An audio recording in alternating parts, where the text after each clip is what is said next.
ముఖ్యంగా ఆంధ్ర తెలంగాణ రాష్ట్రాల ముఖ్యమంత్రులకు నా కృతజ్ఞతలు తెలియజేసుకుంటున్నాను, మా నిర్మాతల తరఫున కూడా. ఎందుకంటే వాళ్ళు అడగగానే కూడా ఎంతో అద్భుతమైన సినిమా ఇది, 2 రాష్ట్రాలకు సంబంధించిన గౌతమిపుత్ర శాతకర్ణి.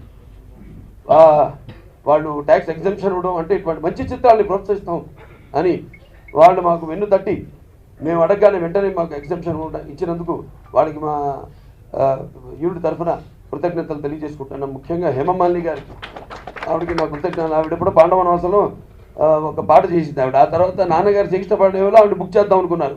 అప్పటికి ఆవిడేదో కాంట్రాక్ట్ హిందీ సినిమాలకి వెళ్ళిపోయింది ఆవిడ.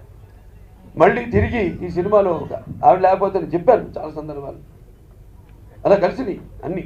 ఎలాగైతే పంచభూతాలు ఎదురు చూసి ఆనాడు ఒక జంబూద్వీపే భరతపరిషే భరతఖండే శాతవాహన సఖే అని పిలువబడడానికి ఎలా ఎదురు చూసిందో అలాగే ఈ సినిమా అదృశ్య రూపంలో నిజంగా గౌతమి బాలశ్రీ గారు అలాగే శాతకర్ణి వాళ్ళు ఈ చిత్రానికి ఎటువంటి ఆటంకం కలగకుండా షూటింగ్ జరుగుతున్నప్పుడు అక్కడ మధ్యప్రదేశ్లో చెప్పాను 26 రోజులు చేసాం. అప్పుడు దేశమంతా వర్షం పడుతుంది, దేశంలో ఉన్న అవుట్డోర్ షూటింగ్లు అన్నీ క్యాన్సిల్ అయినాయి, ఒక గౌతమ్ బుద్ధ శాతకర్ణి తప్ప. 26 రోజులు ఒక్క రోజు కూడా వర్షం పడుతుండింది. బయట షూటింగ్ చేస్తున్నప్పుడు కదా, గోపురాలు వీటి కింద కాకుండా చేస్తున్నప్పుడు కూడా కరెక్ట్గా మా భోజన సమయానికి వర్షం పడేది. వెళ్ళి భోజనం చేయండి, కష్టపడుతున్నాను. లేకపోతే కెమెరామెన్ ఏదైనా నేల తడపాలంటే నీళ్ళతో మామూలుగా లైట్ రిఫ్లెక్షన్ రాకుండా అట్లయితే తడపాలంటే వర్షం పడేది. ఆగిపోయేది, వెంటనే షాట్ తీసుకోమని. చాలా అద్భుతంగా ఈ చిత్రానికి అక్కడ కూడా జార్జియా నేను వెళ్ళినప్పుడు దిగిన రోజు భయంకరమైన వర్షం. నేను అడిగా ఏమండి ఎండ కావాలి కదా మనకి అన్నాను. అవునన్నా, ఎవరు నిర్మాతలు డైరెక్టర్ గారు, నేను తెప్పిస్తానండి ఎండనన్న. వచ్చింది 15 రోజులు మళ్ళీ పడలా వర్షం.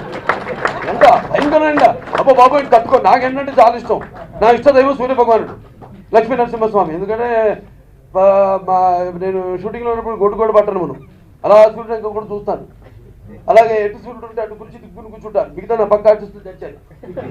వాళ్ళకు కట్టుతారు అలాగే అని ఆ కెమెరామెన్ వాళ్ళ భయం చెప్పడానికి వెళ్ళి బాబు అంటే భయంతో చాలా బ్రహ్మాండంగా సినిమా తీయటి అనుభూతి.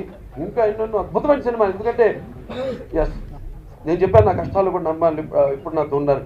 కొన్ని విషయాల్లో నేను కాంప్రమైజ్ అవ్వడం జరిగింది. ఇక్కడి నుంచి కాంప్రమైజ్ అయ్యే పని లేదు. ఇక్కడి నుంచి ఒక మళ్ళీ ప్రారంభం కాబోతుంది. నాకు తెలిసింది 3 శకాలు నేను చాలా సందర్భాల్లో చెప్పాను. ఒకటేమో గౌతమిపుత్ర శాతకర్ణి శకం, దాంతో స్వతంత్రం వచ్చింది మనకి, దాంతో ఎన్టీ రామారావు గారు ఆయన రాజకీయాల్లోకి రావడం, నటుడుగా రాజకీయాలు, సినిమా రంగానికి ఇటు రాజకీయ రంగాల్లోకి రావడం. సో ఇటువంటి అద్భుతమైన సినిమాని చేసే అవకాశం నాకు ఇచ్చిన ముందు భగవంతుడికి, అందరూ మొత్తం వీళ్ళు మొత్తం గ్యాంగ్ అంతా కలిసి ఒక భగవంతుడే ఉంది. అభిమానం లేనిది ఆరాధన లేదా, ఆరాధన లేదా మతం లేదురా, మతం లేనిదే మానవుడే లేదురా. ఇవాళ మనం మతాలు కులాలన్నీ సృష్టించుకుంది మన మనుగడ కోసం. జయసుధ గారితో రొమాన్స్ ఎలా చేశారు అన్నాడు ఆయన. ఏ తమ్ముళ్ళు మహాతల్లి మహానటి ఎన్టీ రామారావు గారితో నటించి, నాగేశ్వరరావు గారితో నటించి, శోభన్ బాబు గారితో, కృష్ణ గారితో, కృష్ణరాజు గారితో, ఎందరో శివాజీ గణేశన్ గారితో నటించిన మహానటి మహాతల్లి. ఏమి నటిమని ఆవిడ రొమాన్స్ చేసింది ఏముండదు తమ్ముడు, ఓన్లీ యాక్షనే.